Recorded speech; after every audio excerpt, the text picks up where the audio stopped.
Welcome back! This is part 2 of the birthday blog. Happy birthday to all of you people who unfortunately have September 11th birthday. But if you haven't watched part 1 yet, you can click the link right below me. But for now, for the answer, which Rule of 3 segment is the most hurricane-y event to happen on your birthday special Hurricane Film Grossing Edition? Is it Edna, Carla, or Iniki? Decide now. And the answer is... Hurricane Iniki is the most devastating to hit Hawaii. Its damages are equivalent to the worldwide gross of Titanic. In times of a hurricane, it's customary to evacuate to avoid people dying, but there were not many places to move people in Hawaii. Though damages totaled $1.8 billion, thankfully only 8 people died. Just further emphasizes that this day of all days on the calendar can teach us to appreciate the people around us, use humor to cope with events that are gloomy and depressing, and honor those we have lost. What are your thoughts? Leave your comments and thoughts below.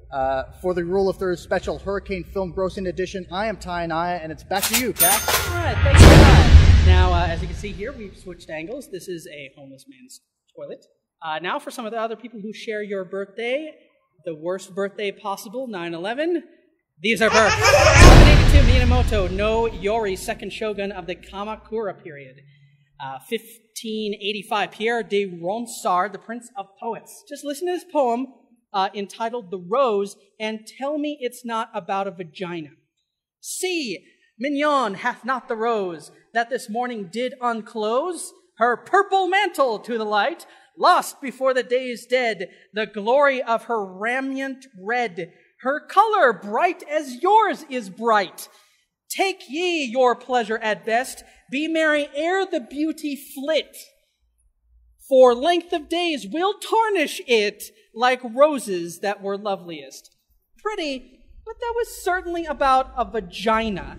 I don't think...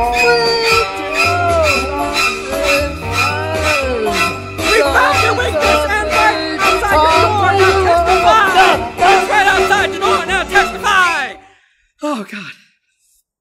I'm sorry. I was doing an ancient enchantment. You sing Rage Against the Machine, and they go away. Okay. I didn't know it was going to be this bad for the show. I am so sorry, everyone. But let's continue. All right. Mungo Park. Scottish explorer of Africa, he is believed to be the first white guy to see the Niger River. Friedrich Kula, Danish composer of the Golden Age. You can click the frame here to listen to my favorite piece of his piano concerto opus number 7, Adagio. Carl Zeiss. All of you film geeks are going to recognize who this guy is. Creator of perhaps the most high-quality lenses and optics in history. Zeiss used water immersion to form compensating eyepieces which produced images with little or no color distortion. A Carl Zeiss lens is basically the best you can own.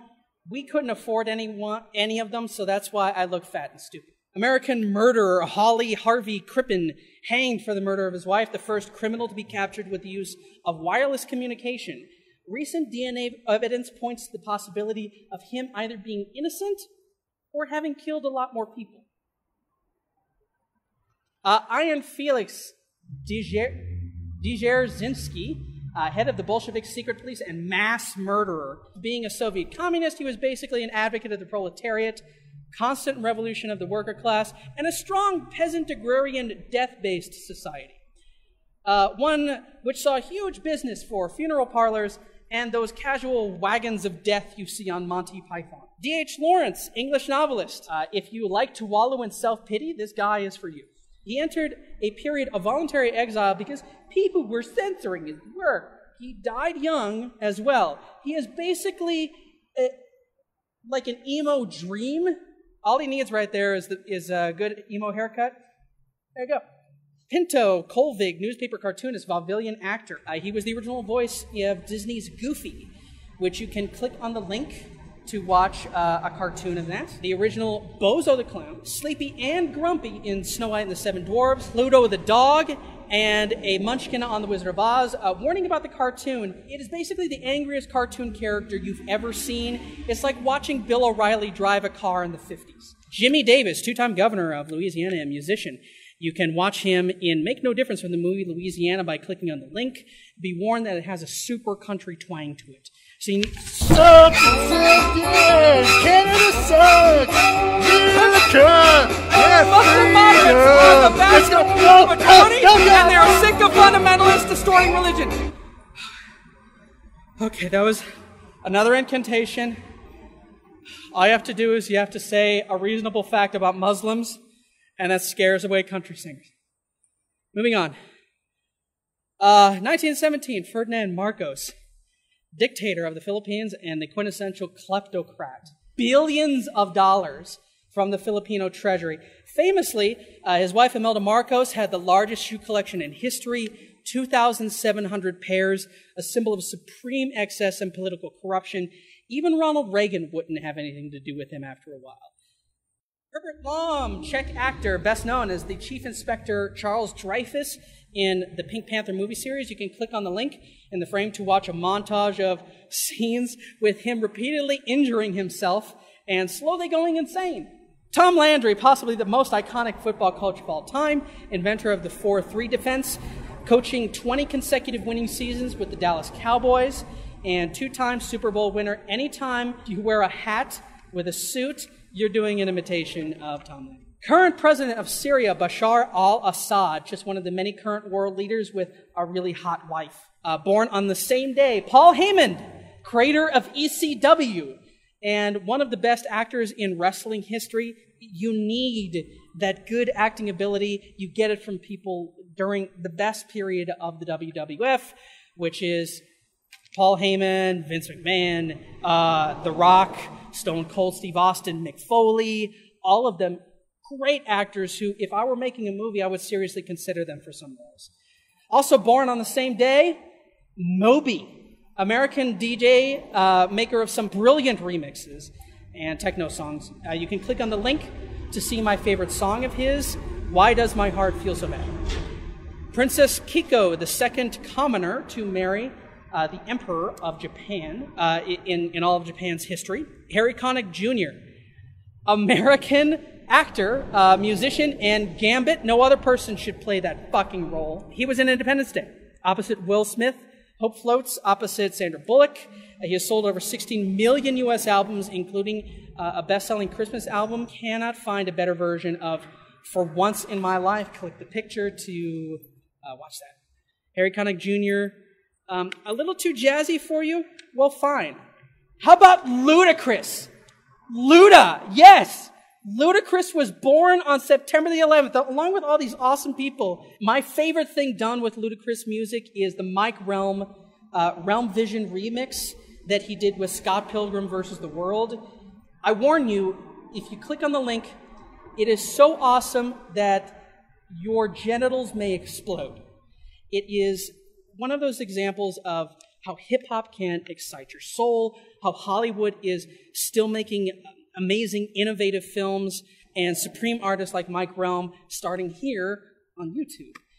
Tyler Hoechlin, an American actor, is 23, but he already looks 35. You may have seen him in Road to Perdition with Tom Hanks, and currently on the other boring, predictable MTV angst show, Teen Wolf.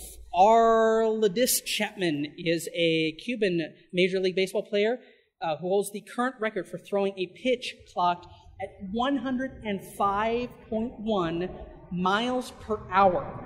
A ball thrown at such velocity, it could punch right through your gentleman Pats. Jacoby Ellsbury, center fielder of the Boston Red Sox, and is the first Native American of Navajo descent to reach the major leagues. Now, wait a minute, Paulie. This guy's an Indian. Get him out of here. Send him back to Cleveland where he belongs. Oh, gentlemen Pats. And now, well, you made it another year without dying, but these people didn't. These are dead. First, of course, let's start with some royals and world leaders. 1063, King Bela of Hungary. Queen Melisende of Jerusalem, 1185. And a Shakespearean level Julius Caesar type moment. Isaac Angelus kills Stephanus Hagio Christophorites. Emperor Go Mizuno of Japan. Domingo F. Sarmiento, 7th President of Argentina. Oh, look at Mr. Grumpy. Founder of Pakistan, Muhammad al-Jinnah, now known as Baba-e-Kam, or Father of the Nation, kind of their George Washington. American animator Max Fleischer, head of the Fleischer Studios, which first animated to screen characters like Betty Boop, Popeye, Rudolph the Red-Nosed Reindeer, and Superman. Peter Tosh, guitarist for the Wailers and performed with Bob Marley. That's a mention for all you Rastafaris out there. Did you know that he was also an accomplished unicyclist? And, of course, the 3,000 victims of the 9/11 attack. I hope that none of you are offended by what we were trying to do here. This is not trivializing what happened. After all, it's the way me and my family have learned to approach coping with tragedy, realizing a way to honor the life that people lived is finding a way to smile again. And tragedy can also make us realize that we should tell the people around us how much we love them, and we should do that often. With that, that has been September the 11th birthday blog. Thank you so much. Oh, this is America! Old Tom Bergeron! There we go! Her from my bone!